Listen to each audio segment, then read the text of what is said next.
Assalamualaikum warahmatullahi wabarakatuh. Saya Nurlaili, Guru TK Islam Rahmatullah Kabupaten Banyuwangi. Saya calon guru penggerak angkatan 7. Kali ini saya akan mempresentasikan tugas saya di modul 1.1 tentang koneksi antar materi, kesimpulan dan refleksi tentang pemikiran Bapak Ki Hajar Dewantoro yang berbentuk pop-up.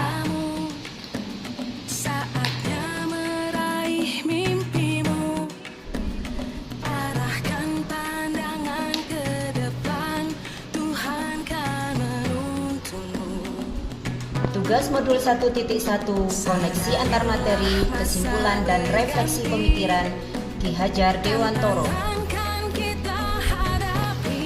Untuk halaman yang pertama, saya akan memperkenalkan fasilitator saya, Dr. Randes Suwondo MPD, dan pengajar praktik Ibu Tri Munawar SPD, dan juga tim yang ada di kelas 1B.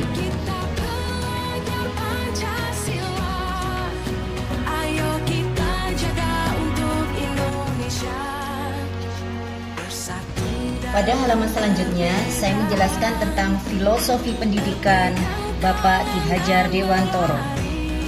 Setiap anak lahir dengan memiliki kekuatan kodrat yang masih samar-samar. Tugas pendidik adalah menebalkan kodrat yang masih samar itu agar dapat memperbaiki lakunya supaya anak menjadi manusia merdeka seutuhnya. Pendidik adalah penuntun. Hendaknya menuntun tumbuh atau hidupnya kekuatan kodrat yang ada pada murid agar dapat memperbaiki perilakunya dan potensi yang dimilikinya. Pembelajaran berpusat pada anak.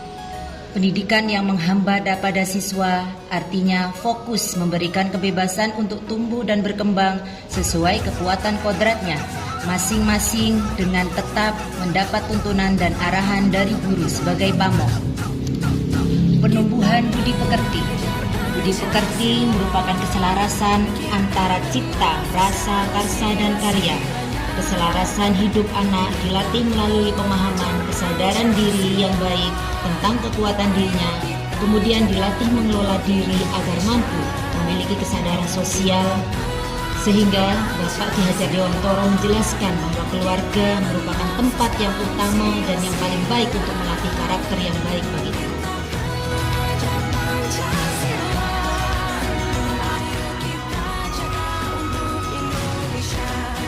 Pendidik ibaratkan petani dan anak ibaratkan benih beraneka macam.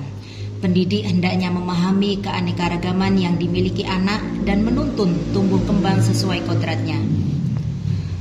Kodrat dunia anak adalah bermain, maka hendaknya permainan dijadikan sebagai sarana pembelajaran agar anak termotivasi untuk belajar supaya suasana belajar jadi menyenangkan bagi anak.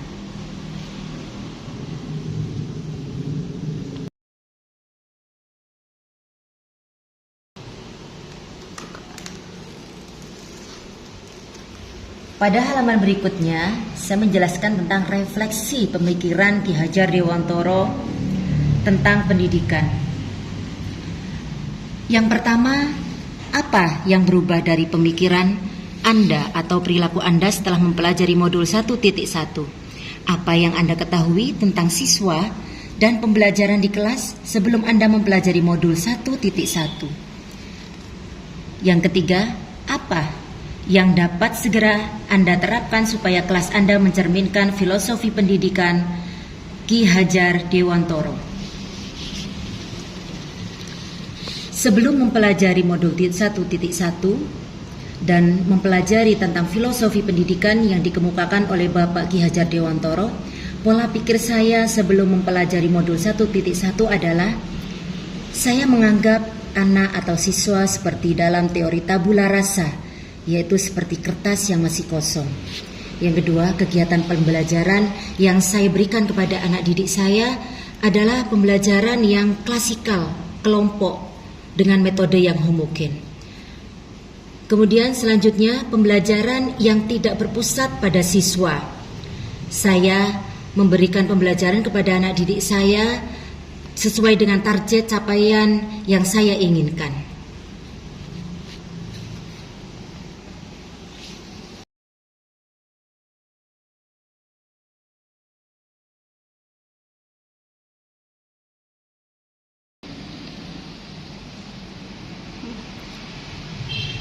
Untuk selanjutnya, hal-hal yang merubah pemikiran saya setelah mempelajari modul 1.1 adalah: 1. Saya menyadari bahwa setiap anak lahir dengan memiliki kodrat yang masih samar-samar, dan tujuan utama pendidikan adalah tumbuh kembangnya sesuai kekuatan kodrat siswa dan menumbuhkan budi pekerti yang luhur. Dan juga saya menyadari bahwa guru sebagai penuntun dan penghamba pada anak. Kemudian kegiatan pembelajaran saya kemas begitu bervariasi dan berdiferensiasi supaya anak bisa memilih pembelajaran yang beraneka macam dan menyenangkan sesuai kodrat alam dan kodrat zaman.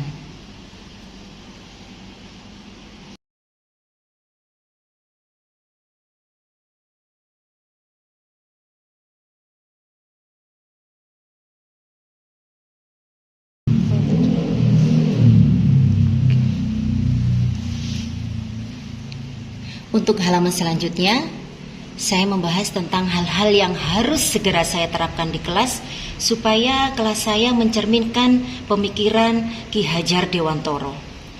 Yang pertama, menerapkan konsep merdeka belajar, yaitu pendidikan yang menuntun.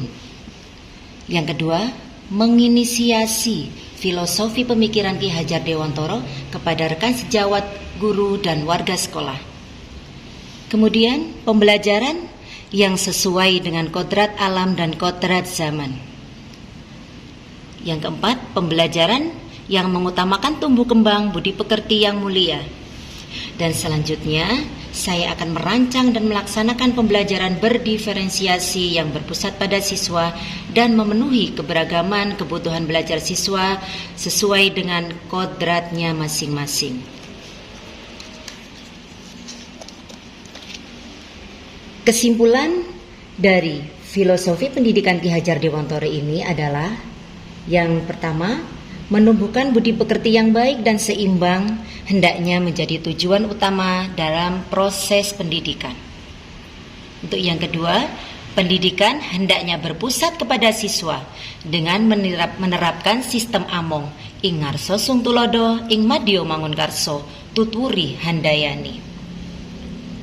Yang ketiga, pendidikan adalah menuntun segala kodrat yang ada pada siswa agar mereka dapat mencapai keselamatan dan kebahagiaan setinggi-tingginya, baik sebagai manusia maupun sebagai anggota masyarakat.